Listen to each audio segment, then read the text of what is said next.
attending this event hosted by our Communications, Press and Publicity Committee, Black Media Matters, Representation, Influence, and Advocacy. So we thank you for being here this morning, for choosing to show up, to lean in, to be a part of a conversation that is both timely and deeply rooted in a place we call now.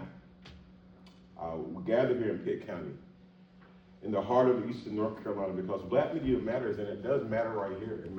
It matters how we receive our news, and we've seen such an upsurge and attack on our Black media influencers across the nation, and it has really tainted the way we get our news. And so we hopefully hear a lot about it today. It matters in Greenville, it matters in Ayden, Commissioner Connor.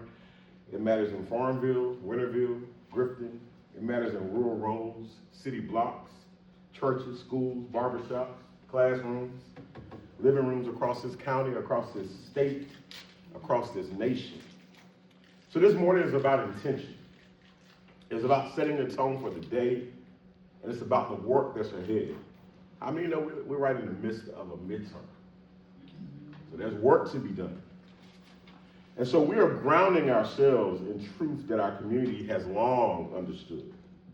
Who tells the story shapes how our community is seen, how we're treated, and how we remember.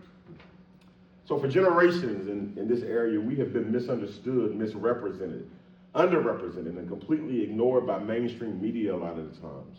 And when our communities show up in headlines, it's often through narrow lens, crime without context, poverty without history, and struggle without strength. But we know the fuller story. We know the complete outline. And so we know that our community is rich in culture, resilience, faith, creativity, and leadership. We know that Black families have built institutions, fought for civil rights, educated generations, sustained one another through times when resources were scarce and voices were silenced. So Black media has always been essential in places like this, because when nobody else was paying attention to us, we were here. Remember growing up in my house and seeing the Jet magazine, Ebony magazine, and my mama bought us those Ebony history books, you know, the black and the brown ones that were on my grandmother's bookshelves. So, you know, we've often leaned into that for who we were. We know local newspapers. We remember Jim Rouse and the radio station, Joy 1340, right? Is that what it was? And we know the stations, and we know that we go to church every Sunday. Many of us look for our church bulletins to find out the information, right? Our community storytellers. We got it in the room? They know the family history, know the connections of the families in our communities, can tell you about who they were and what happened on that time, as Diane, can tell you who lived down the road. Because it matters. It's a form of media, so storytelling is a form of media. Now digital platforms have served as the heartbeat of information. You know, we're on Snapchat and Facebook and Instagram and TikTok, Threads, but we still matter, right? A lot of us go there for our information now because it's in real time for us, right? So they told us where to gather. They told us where to vote, when to vote, how to organize, and how to protect one another. Black media was and still is how our community stays informed and connected. And that matters because context matters. Without context, our schools are labeled as failing instead of underfunded. Make sense? So without context, our neighborhoods are labeled as dangerous instead of disinvested. Without context, our young people are seen as problems instead of a promise. So Black media provides the context that humanizes us. That's right. But this morning, we also have to be honest. Black media across the country is doing critical work. But we're seeing the attack on our local and our national journalists and creators across this country. And that's not sustainable, and it's not accidental. There's always been discomfort with independent Black voices, right? Especially in the South. voices that remember history, voices that ask the hard questions, voices that connect present-day inequities to policies, patterns, powers, and structures. Black media doesn't just report what happened, it asks why it happened and who it impacts.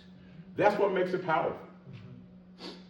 So when we say black media matters, we're not speaking in general terms, we are speaking about local power.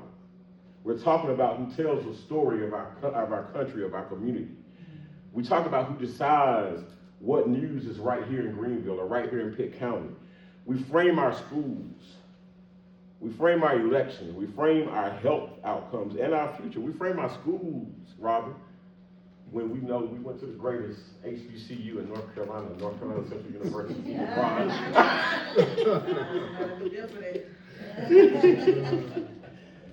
But it's more than about visibility, it's about ownership. The conversation today is about building sustainable black media outcomes. Right here, platform that can inform without fear, critique without retaliation, and tell the truth without compromise. It's about responsibility. And so we carry the responsibility to our community. Who's going to tell them when to vote? Who's going to tell them how to vote? Who's going to tell them where to vote?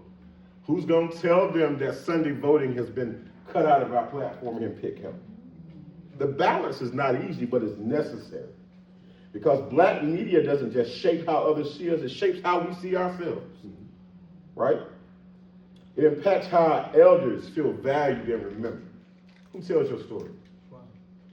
It impacts how our community staying mobilized, votes, heals, and organized. When our people are informed, they are empowered. Commissioner Connor, when our people are empowered, change is no longer theoretical. It becomes possible. So this morning is not about a conversation, it's about a commitment. A commitment to supporting black media beyond likes and shares, commitment to investing locally, a commitment to protecting black journalists and storytellers, a commitment to demanding accuracy, fairness, and depth in how our community is covered. Because every story is told or not told shapes our future. So as we begin today, I invite you to listen with intention, speak with courage, and leave this space understanding that black media is not separate from the struggle for equity in North Carolina and Pitt County and in the eastern United States and United States. Is central to it. Black media matters in Pitt County. It matters in Greenwood. Black voices matter. Black truth matters.